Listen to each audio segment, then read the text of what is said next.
Welcome to the Alchemy Experience podcast, where transformation isn't just talked about, it's lived.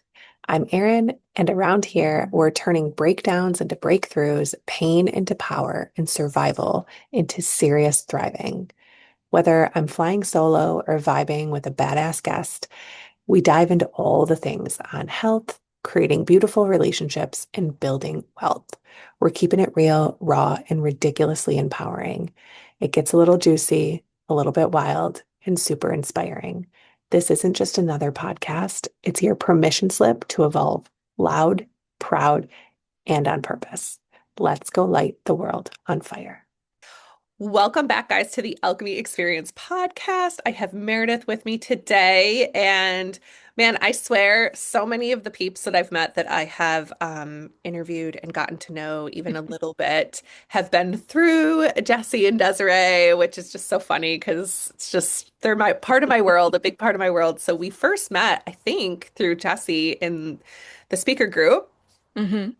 But we've stayed connected and now you're more a part of their world and doing some work that you'll share with us in a minute here about what you're doing in this world and all the amazing things. But you are a thought leader, a jack of all trades. You have multiple different things, not unlike me, that you are tapped into, that you are doing, bringing so much goodness to this world. So I am going to pitch it to you and share with us today what you do and who you are and whatever on your is on your heart today to share with my peeps on my side of the world that are going to learn from you and be able to expand from this conversation. So, thanks for being here. Yeah, thank you for having me. I'm so excited. It's been so good to see you and just feel your heart and what this mission and you're trying to bring through the podcast and all the different things that you're doing. I most recently started, I like to call myself a leader. I like to call myself an executive. And I'm not saying that thought leader is the kind of the buzzword now, but that is the most rooted in me. And my company name is Fortifying Roots. And so that's the most rooted in me at this moment. And for me, thought leadership isn't about having the loudest voice or the biggest platform always. It's always about leaning in to help people think more clearly, especially when things feel complex or emotional. You don't have to give people all the answers, even if we just have to ask them better questions. And so I think we connect really well on that too, Erin, is how do we get people to navigate and ask themselves or stay rooted in truth and facts? And that's a practice I have to continually put back on myself. So while it's easy for me to say and do that out loud, I constantly have to practice and be disciplined to execute that leadership to myself. And Yeah. so maybe that's probably one of the things that I would give back on this podcast that's heavy on my heart today is that I know it's a constant struggle. It's a discipline to lead yourself well and to treat yourself well and to set better boundaries with yourself. And gratefully, like you, I have Jesse and I have Jesse and why am I escaping right now? Desiree. Desiree. Yes, I Yep. have Jesse and Desiree on my mind and my heart, um, leading me into a different season of my life. And I didn't have a lot of clarity around how to get to that season. I knew I had a calling and a purpose there. But my background is about 15 years in technology, and before that is accounting. So some really dry, cut and dry corporate world things. And so I do still work in technology where I help people align process and systems, but then I focus a lot on leadership because I think if you don't have solid process and solid systems, then your team members don't know how to be a good employee for you or don't know how to grow because they're so focused on doing their job or trying to learn how to do their job. And it's always in my heart for someone to grow. So I was trying to help myself grow, and I have a story out there because getting into technology and accounting was because my mom got sick. My mom became quadriplegic overnight. And I took care of her for 12 years. And I was 23 years old and I had no clue how to navigate this world. I couldn't afford it. I couldn't afford financially supporting her. And that's how I got into leadership. And that's how I got into clarity. And that's how I got into better communication and how to lead myself and how to lead others is because I was responsible for the care of another person. But tying back to Jesse and Desiree, they're helping me find that voice and that platform. And that's unique to me because I'm used to being the background of accounting and technology. So 2026, I've made it my commitment, and part of the last quarter of 2025 was to start using my voice on different platforms so that people feel empowered. And I think it's my obligation for them to, I learned it the hard way and to help them learn it an easier way. And for me to hold up a mirror so that people know that they're capable of more than they give themselves credit for. At 23 years old, I was making $11 an hour and I just focused on what I could. I took one step at a time. And I've been able to sit in really, really great seats as a female in technology, as being a director in almost every industry, casino, retail, healthcare. And that's not just by luck, it's by hard work and commitment and leading yourself. And I like to think being kind and clear. So, Amazing. There's yeah. so many questions and so many avenues I want to go down because I like my brain is just like I knew you like a smidge and now I'm like, oh my gosh, I want to know all these other things. But what an amazing story, first and Hmm. foremost.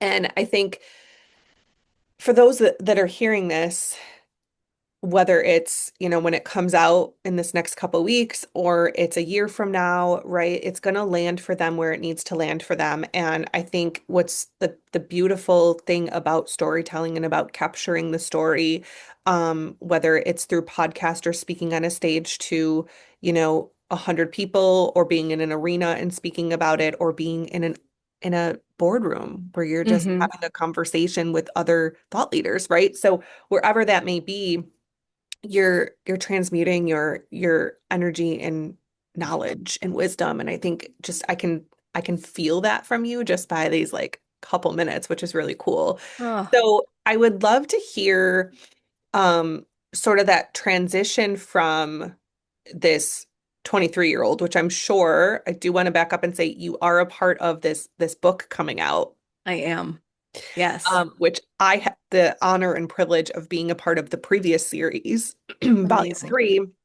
And now you're a part of volume four, which feels like so aligned. I'm just like passing the torch in some way to the next group, right? And I have had so many conversations with a lot of the ladies in your series, um, Hmm.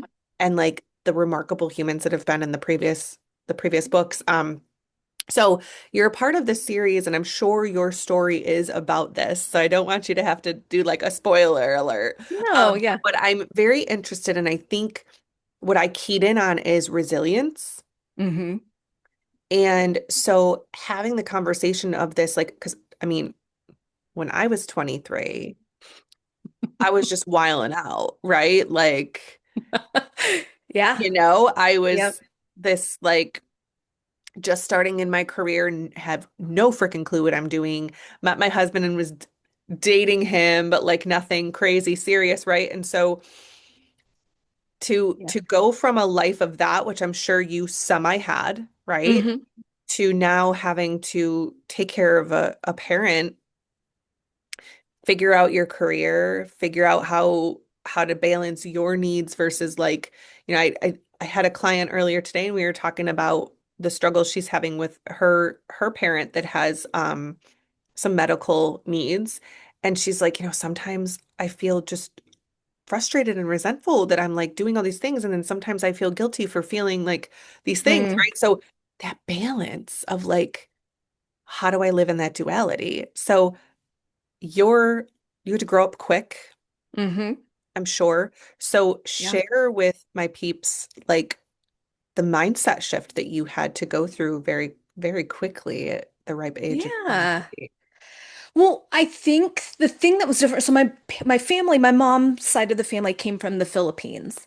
And she came to America, became an American citizen, and I'm sharing that backstory, and I don't know if this makes it a cultural difference, but I was always, as the youngest in my family, the one who was relied upon the most. And Mm. so it wasn't like I didn't take on a lot of responsibility. It was more along the lines of, this situation happens, Meredith will fix it.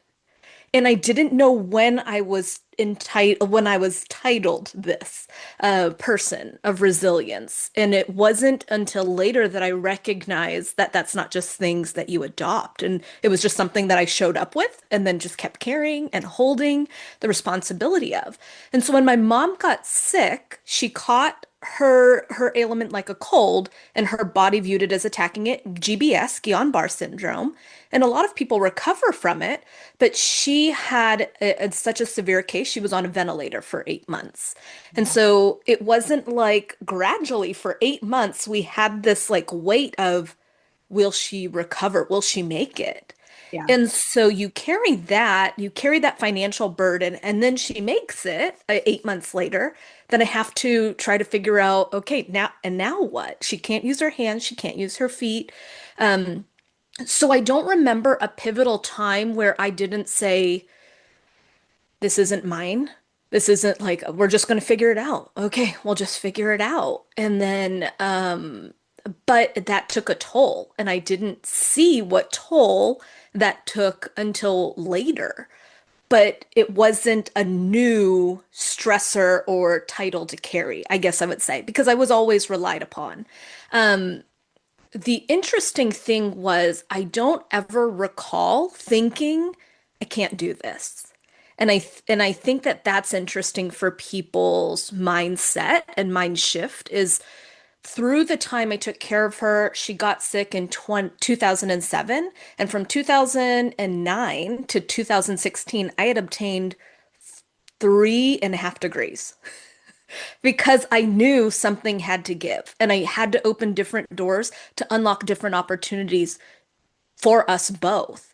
And I just want everybody to understand, like, yes, the story is about my resilience and my grow up, but my mom in that time, we had to create new dreams for her in her new circumstance, in her new situation, and she wanted to be acting on stages. If you know Filipinos, you know we like to sing, we Yeah. like to have a good time, and so she wanted to sing. She wanted to be on stage. She wanted to talk. She wanted to give back, share her lesson with others.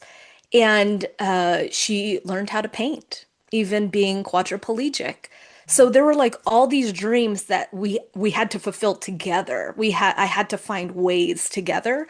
Um, and I just dug in and said, I always remind myself I'm not the only one who's ever gone through this. Mhm.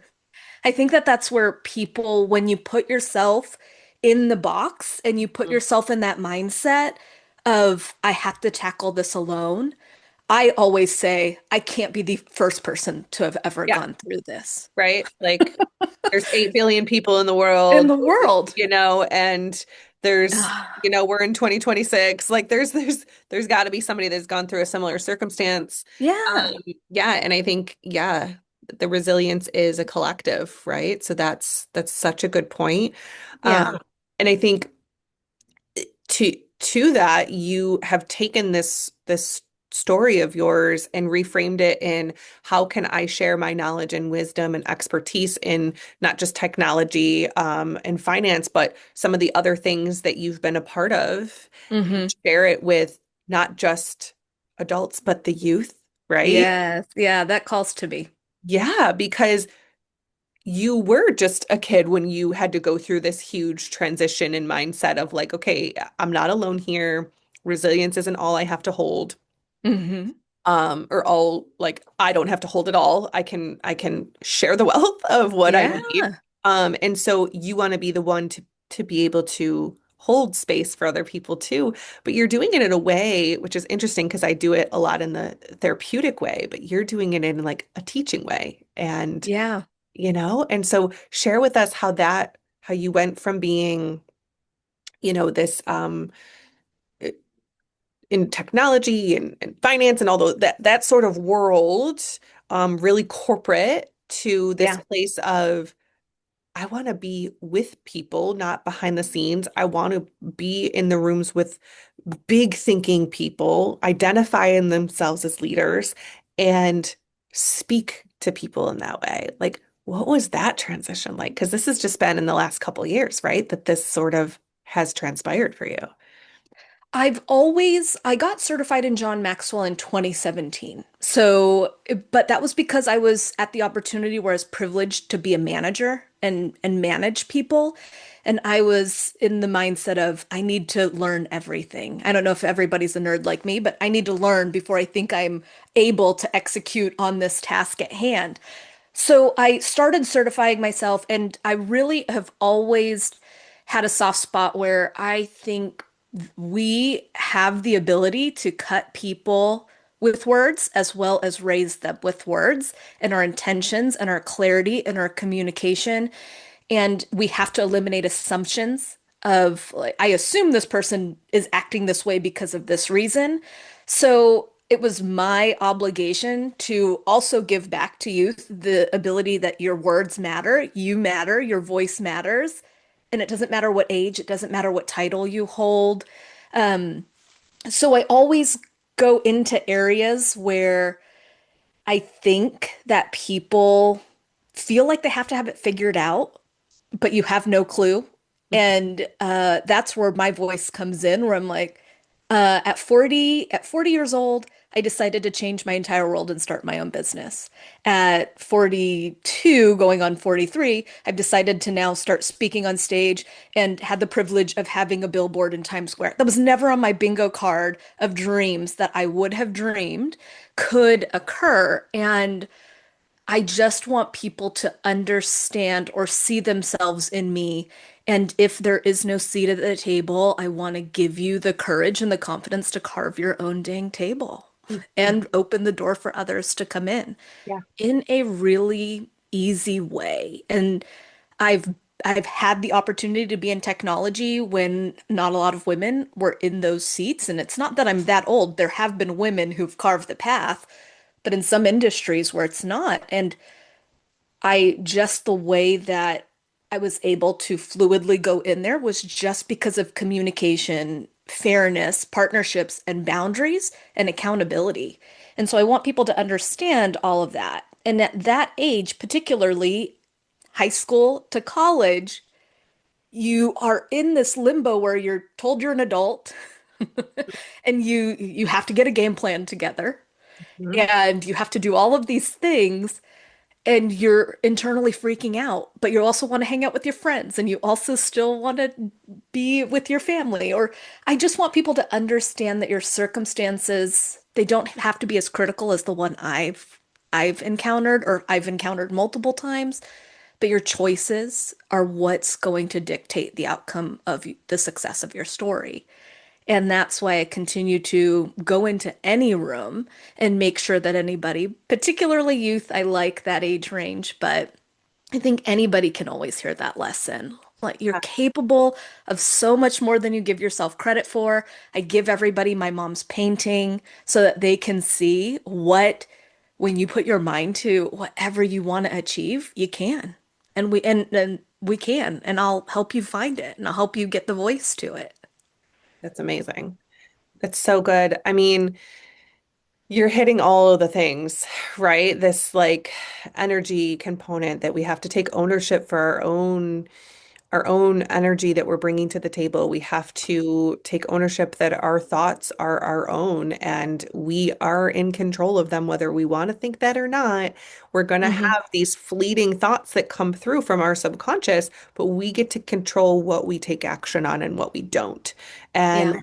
you are a very prime example of being able to say, okay, in my 20s and my 30s, I took action this way, and then at this point in season in my life, I'm having these new thoughts that are coming through that have always been there, but they're coming through in a season where I want to actually act on them. I want to Hmm. actually start to behave differently based on these thoughts than I did a decade ago, right? It's so funny you share some of that because when I was in grad school, even started in undergrad, but more so in grad school, a little bit of it was talked about in private practice, right? Like they do talk a little bit about that's an option. They share Mhm. all of the things as getting a master's in social work that you could potentially go into school, into the hospital system, into the community work, into private practice, right? There's vastly things.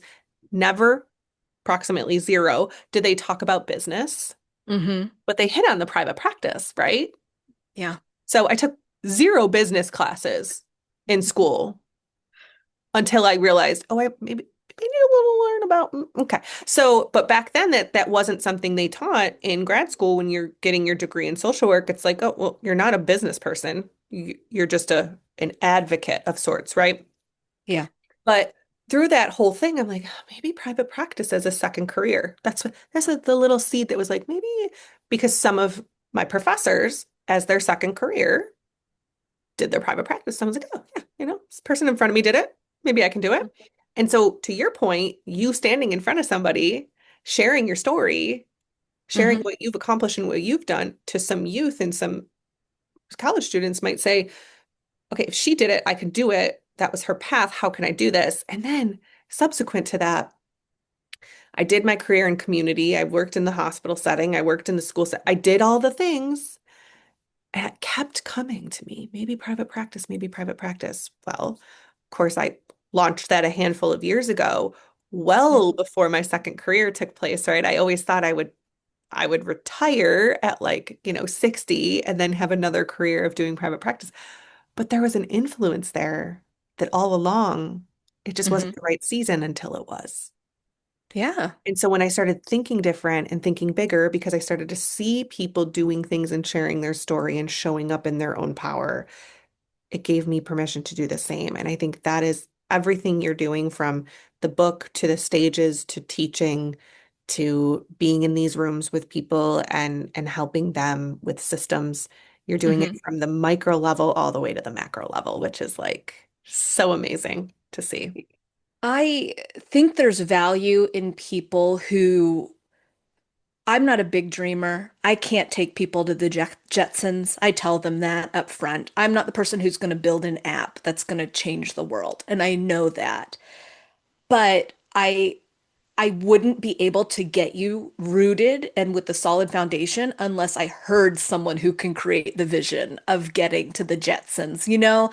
And so that's where my strong suit is. And I let people understand that or try to guide them in the understanding of our paths don't have to be linear. We always feel like they have to be, but it is a highway under construction and your GPS is going to reroute you without fail that you weren't expecting that you're going to get rerouted during your journey several times, all the time.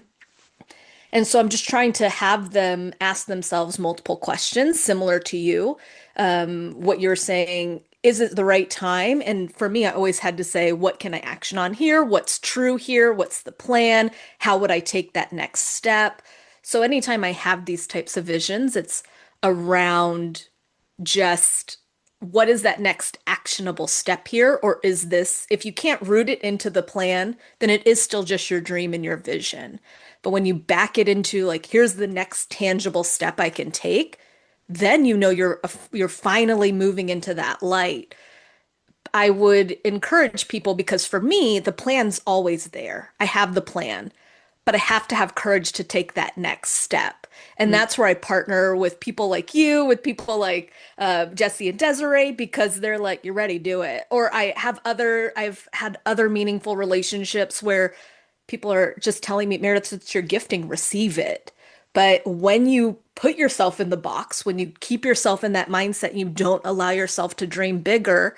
If you have something pulling on you that says, I'm capable of more, or there's something in me that's unrested because I want to do something else, then that's where the courage has to come in. Not just all I could do as many plans as I want. They're going to be perfect plans, I'm sure. But if I don't have the courage to take that first step, then those are just wishes. They're not me fulfilling my dreams. Ah.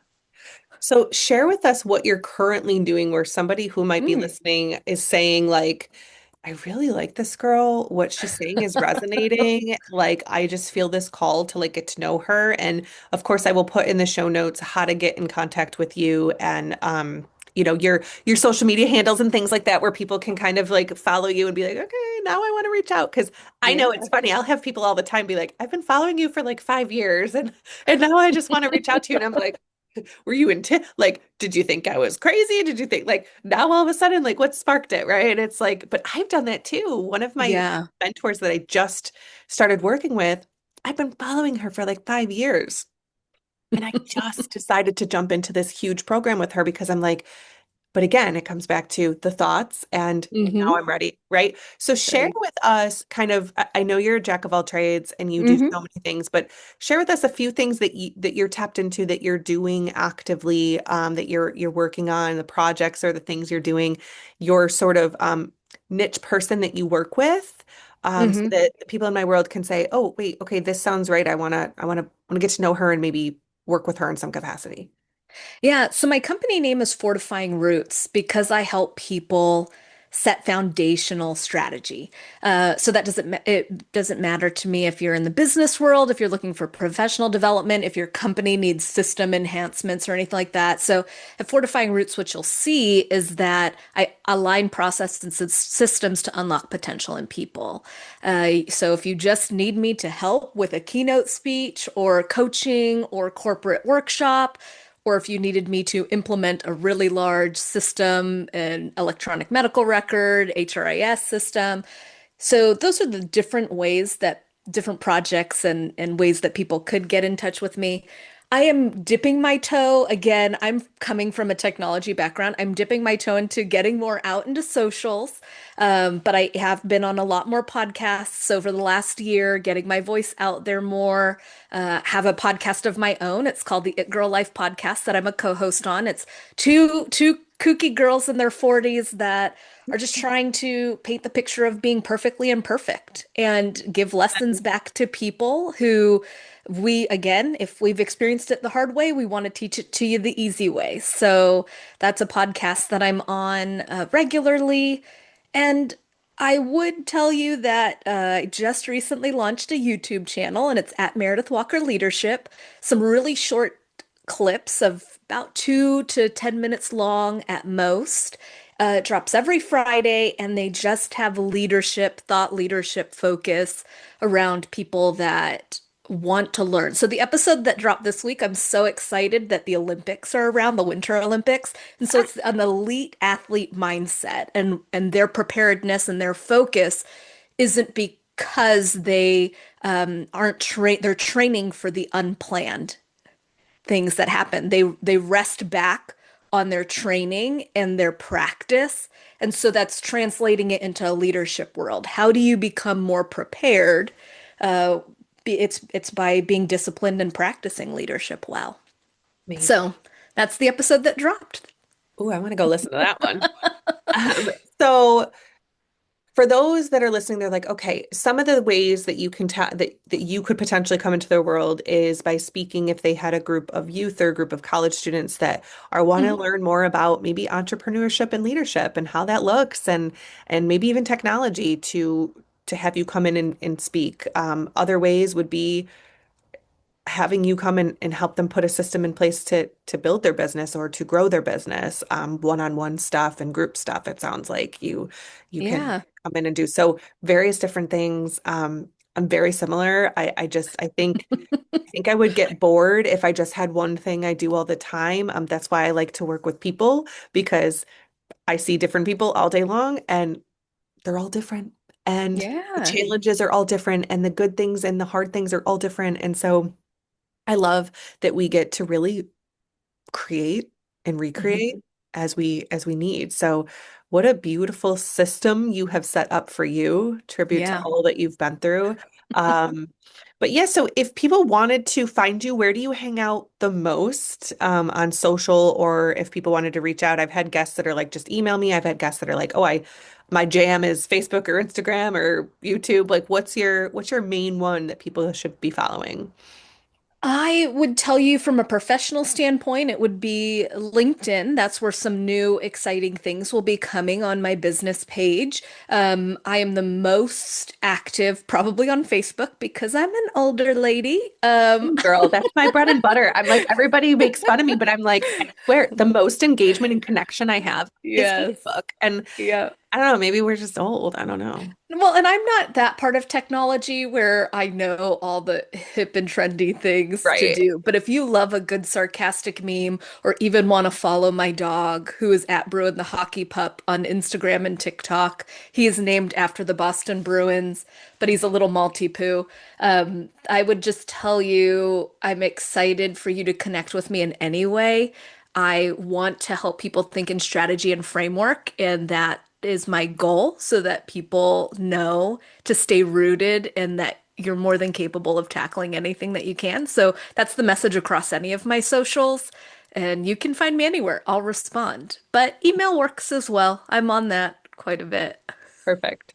So before we wrap, the one question that I like to ask everybody, which if you've heard any of my podcasts, you're already aware, but some people get a little blindsided, but I love it. I love the just rawness of it. If there was Okay. one word or phrase that you would want to leave with the people today Mm. from who you are right now, what would that be? From that I want them to lead from who I am. I Mm.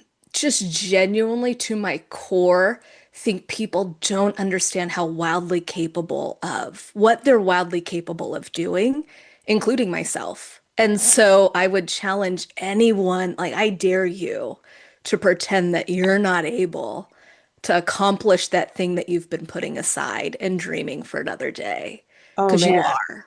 I just got chills. Like literally my eyes are welling up. I dare you. I I dare you. dare you. It's Amen. that's how strongly I feel about it. I That's dare so good. you to not to just not think that you're capable of that. So Gosh. good. What a mic drop. I literally have chills welling up. Literally. Oh, It's crazy. That just yeah. hit me because there are so many things that we just we put to the back burner because Oh, we make it complex, right? And if it's like, okay, hmm. if this is a thought I have, no, I don't have to act on all my thoughts. But if this is a thought that's just reoccurring that I'm just afraid to do because of what people are going to think or because I'm going to fail. I had a Yeah. client yesterday or a couple days ago say, I'm not afraid of, and this is how I've presented it a lot in the past. I'm not afraid of failing necessarily. I'm afraid of people seeing me fail. And that like Mm. they're not living your life, girl, right? Yeah. Right? So who cares what they think and who cares what Yeah. they're going to see? Because they're going to judge you anyway. So you might as well. Yeah. I dare you. I love it. All right. Well, we are going to wrap there. This was such a beautiful conversation. Yeah. You guys make sure you check in with Meredith. Make sure you go and start following her. Give her a like, listen to her stuff. Seriously, wealth of knowledge. You know, I don't just bring on any poo-poo person. She has the it factor. So tap into her Oh, world. Thank you guys for being here. And until next thank time, you. let's go light the world on fire, y'all. Yes, I dare you. Light it. Love it. Thank you. Thanks for tuning in to the Alchemy Experience. If this episode lit something up inside you, go ahead and share it with someone who's ready to rise too. Be sure to subscribe, leave a review, and connect with me online on all social media at the Alchemy Experience. Because transformation loves company, and together we all rise. And hey, don't just survive this week. Thrive like you frickin' mean it. Let's go let it up. Talk soon.